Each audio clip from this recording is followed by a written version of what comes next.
In this video we're looking at the Leighton Buzzard narrow gauge railway permanent way train.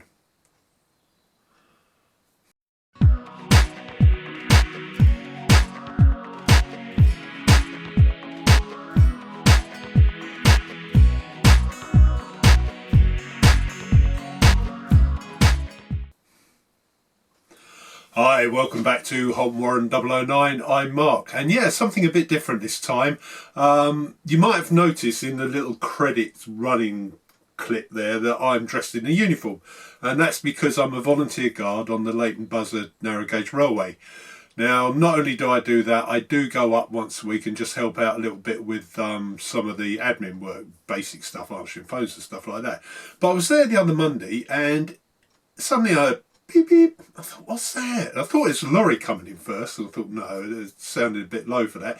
Anyway, I walked outside, and there in the platform was the permanent way train. Now, I've seen the carriages before, bits, they're up in the yard, up at Stonehenge, but I've never seen it working as a train. So I thought I'd go out and have a look, take some pictures. Bit daft though, because it was throwing it down. I only had shirt sleeves on. Anyway, I'll show you the pictures, give you a little bit of explanation about what the carriages were and what the engine was. So we'll go along and do that now. So logic says that we actually start at the front, and at the front of the train is obviously the locomotive. Now, you might have noticed two signs on this locomotive.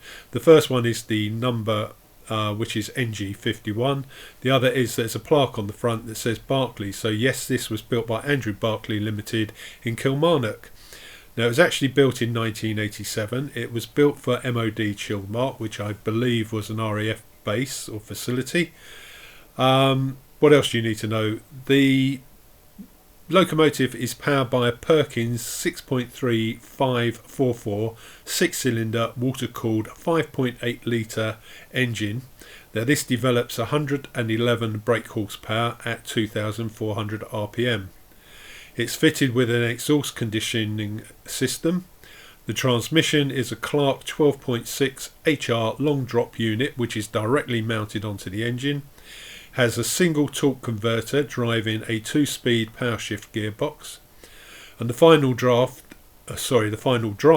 is via shafts to Bovini BREVINI BV41 right Barclay final reduction gears onto each axle, and the locomotive actually weighs 7.64 tonnes.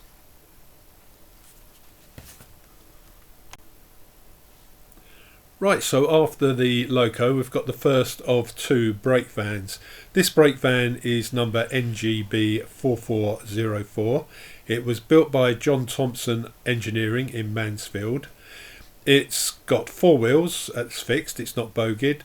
It has longitudinal seating and was built in about 1992, and it operated at ROF East Rigs, which I believe stands for Royal Ordnance Factory.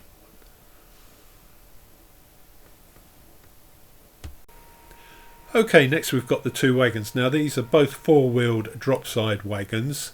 The first one is 110, which is a steel-bodied wagon, and this was built by Hudson's to a standard design. The other one is 134, and that's a wooden-bodied wagon. Both of these were used at the RAF depot in Fauld, FAULD, which is in Derbyshire, and both were used to transport ammunition and other stores around the base.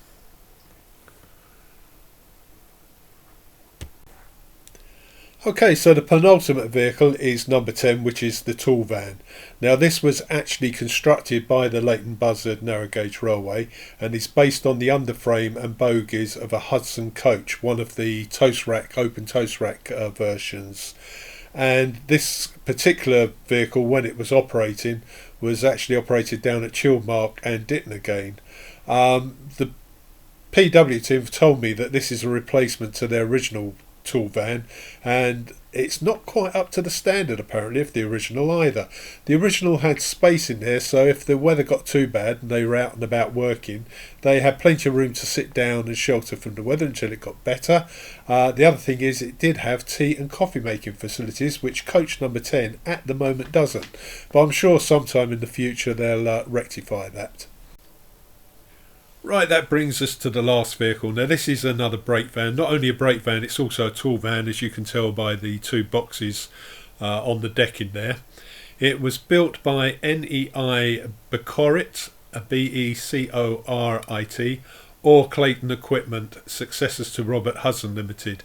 It was built in 1987 and it served the MOD Longtown in Cumbria. And its number is NGB 8506. It's bogeyed and it weighs approximately 7 tonnes. Right, I don't remember all these facts and figures and stuff, so what I've been using, getting my information from, is this leaflet. It's the Leighton Buzzard Narrow Gauge Railway Society's Guide to the Collection 2022, which is the latest one. I can't remember how much it is, but it is available from Pages Park Station, which is the main station at the Leighton Buzzard Railway. And it's packed full of information. It's got all about the rolling stock and the locomotives. It's got information about the builders. It's just so full of information. It's a really handy little booklet to have. I carry it around with me when I'm on the railway, because if I get asked questions I can't remember it, so I can always look it up and tell people. Okay, I hope you found that interesting. It was just something I saw and I thought that might be of interest to people. It certainly was interest to me. Although I'm still building the railway, I have been collecting rolling stock, and to run the trains, passenger train, couple of coaches with a built-in guards van, so that's that done, 2 or 3 of those. Goods trains, maybe a guards van, then your rolling stock, which would be box vans and some wagons. But a PW train, that's the one that I've been pondering about, if you like. Now, I realised that you can't have a PW train that's going to have rolling stock that will deal with every situation. It make it too long, too unwieldy. You want a basic train to go around and do your general maintenance, and then you want some specialist wagons if you need to go out and do a specialist job. So that's kind of what I've been working to. Now, my basic maintenance train, I was thinking of a brake van with some accommodation for the crew to sit in to take them around between the jobs, a tool wagon so they can lock their tools away, keep them secure, keep them all nice and tidy and organised. Then maybe 2 small wagons to put stuff like sleepers in, or fence posts, or just the materials they need, and then the engine. So from the Leighton Buzzard one, what I picked up is that it would be nice to actually put a second brake van in there, and that just make it up a little bit more and make it a little bit more interesting. Now they have got theirs, it's all ex-military stock as you've seen, and it's all green. So I thought, that's it, when I come to put mine together, I will choose a colour and have my PW team, their train will be a colour. And I thought it'd possibly be red, nice orange ends or something. So, but that's, it's given me some ideas to work on. So while giving you the bit of information about the PW train, I mentioned that the stock had come from old MOD depots, and I thought it might be nice to touch on those depots and give you just a bit of background information. I'm not going to go into a full-blown history lesson. I do that with the wife as we go around places. Sometimes she finds it interesting, other times it's boring, so I won't bore you. As I say, I'll just give you the basics. Now again, those basics I've got out of this little book that we put up earlier, and it's the Guide to the Collection for the Leighton Buzzard Railway. It's full of information. I love this book. It's so interesting, and it's not that big, but it's packed full of information. Anyway, back to the depots. So RF Chilmark, as I say, was in Wiltshire, opened in 1937, and what the MOD basically did was they took over a set of caves, and these caves were an underground system of limestone quarries. And it was ideal. They wanted to put somewhere where they could put their bombs and the munitions and keep them safe, and safe from being bombed, or if they blew up they were safely confined, all the rest of it. So that's what they did. They took over the quarry system, set it up as RF Chilmark, and then they had to get the munitions from wherever they were being produced onto the depot. So the first stage was to get them on standard gauge railway from the factory up to a place called Ham Cross Sidings. Now, Ham Cross Sidings were on the Southern Railways Yeovil to Somerset line. So that's what they did. They ran them up there, and then from there they transferred them onto a 2-foot gauge railway, and that 2-foot gauge railway then took them into the depot, around the depot and down into the old limestone quarry system, and then brought them out again when they were needed. Now, just up the road from Ham Cross Sidings was a place called Ditton, and that had a railway station, which is now gone. But the RAF also, or the MOD, took over an area there. They didn't have a quarry system at this time, so what they did was built a number of magazines or bunkers, which were subsurface. So I suppose what they did was dug in, put a big concrete roof over the top of it, maybe soil and stuff to, you know, make it really bomb-proof kind of thing. And that's where they stored the munitions. Now, this site opened in 1940 and it closed in 1995, the same as Chilmark. As it was a bit further up the line, they actually ran the standard gauge engines and rolling stock into some sidings that were just south of Ditton Station, and then they used a 2-foot gauge railway to take them from those sidings into the base again and down into the bunkers. Now, sometimes they needed to transfer stock between Ditton and Chilmark. Their 2-foot gauge railway systems weren't connected, so what they had to do was take it from one depot on the 2-foot railway down to the main line, from the main line to the next depot, and then from there back onto the 2-foot gauge, and then take it around the depot and take it to where it wanted to be stored. So that's Chilmark and Ditton. As I say, they both closed in 95 and no longer there, unfortunately. Right, the next one was RAF Fauld, and I kept calling it Flood in the video, but it's Fauld. This is in Staffordshire, and again it opened in 1937. It closed earlier though, 1972. And it was similar to Chilmark in the fact that it had an underground storage system that was already built. This time it wasn't limestone they were quarrying, but stuff called gypsum. Now, gypsum, as far as I know, is the stuff they use in plasterboard and dry walling. So, I mean, you see these lorries go around with gypsum products on there, and that seems to be what they use it for. Now, again, it had a 2-foot gauge railway to take the munitions around the site and into the storage areas.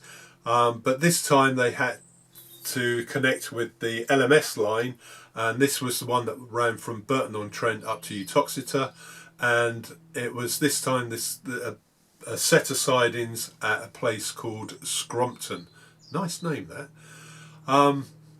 So that's what they did. Take British Rail up to Scrompton, and then 2-foot gauge from Scrompton up to the depot where they could store it. Now, RAF Fauld had an interesting fact and a bit of a record. It was a short record. I'm not sure if you could call it a record, but I suppose that is the right word for it. In November 1944, they had a slight accident. I say a slight accident. They actually blew up 4,000 tonnes of high explosive. And to that date, it was the highest or the biggest man-made explosion that had ever occurred. Short record though, because August 1945, less than a year later, the atom bomb was dropped on Hiroshima. So obviously that was a much larger explosion, huge explosion. So that's Fauld, really. So the other depots, there was 2 of those, and they come under the Royal Ordnance Factory. Now, they also had another designation, which was CADS, which stood for Central Ammunition Depot. There was a number of these, but as far as the rolling stock for the Leighton Buzzard Railway, that came from 2 of them. One was Longtown, or Longton, in Cumbria. The other one was East Riggs, which is up in Scotland, and that's Dumfries and Galloway, that sort of area. Now, again, both these sites ran on a 2-foot gauge narrow railway system to move stuff around them and from where the munitions were dropped off to get them into the depots. Now, this book isn't quite clear on what depot they're talking about, but there's not an opening date for these depots. There is a closing date for one of them, which was 2009. So whether it's both of them in 2009 or just one of them, I don't know. But the one that closed in 2009 was dismantled in 2016. We'll get onto that in just a second. Now, to get the munitions up to these sites, or the one in Scotland to East Rigs, again, it was done on the LMS line, and this was the line that ran from Annan up to Gretna. Once it got offloaded, it was taken, as I say, by a 2-foot gauge railway, and again this time it was stored in bunkers rather than an underground system. Now, said I'd get back to when it was dismantled in 2016. Not only was the rolling stock disposed of, but also a lot of the track, and the Leighton Buzzard railway got hold of some of that track, and what it allowed the railway to do was to extend its line by half a mile. It originally ran from 2.5 miles from Leighton Buzzard, a park called Pages Park, which is where the station was. It was also where the transfer used to be when the Leighton Buzzard railway carried sand and transferred it to the main line between Dunstable and Leighton Buzzard.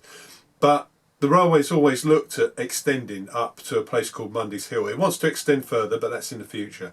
So using track from East Rigs allowed them to do that extra half mile, which has been quite successful. Trains go up there, there's a reverse a loop so the trains can run round and then put it back again. Also at that site, the East Rigs site, is the Devil's Porridge Museum, which basically looks at the manufacture and development of explosive and munitions from the First World War onwards. So that's a bit about the depots. As I say, it wasn't a long history lesson, just basically gave you the facts. So that's it. I'll just wind up the video now. There's only one thing left to do. I'm sorry about the blue hat. I have to be different. I don't like red hats. So yeah, I'm winding up the video. The one thing that's left to do is wish you a very Merry Christmas and a Happy New Year. Whatever next year brings modelling wise for you, whether you just watch videos or you're building your layouts, enjoy it. I've decided that I'm not going to put myself under the pressure this year of setting time frames for getting stuff done. I've got my schedule, I know what I want to do, I know what order I want to do it in, and I hope you'll join me to see how that progresses. But until then, as I say, Happy New Year, Merry Christmas, and bye for now.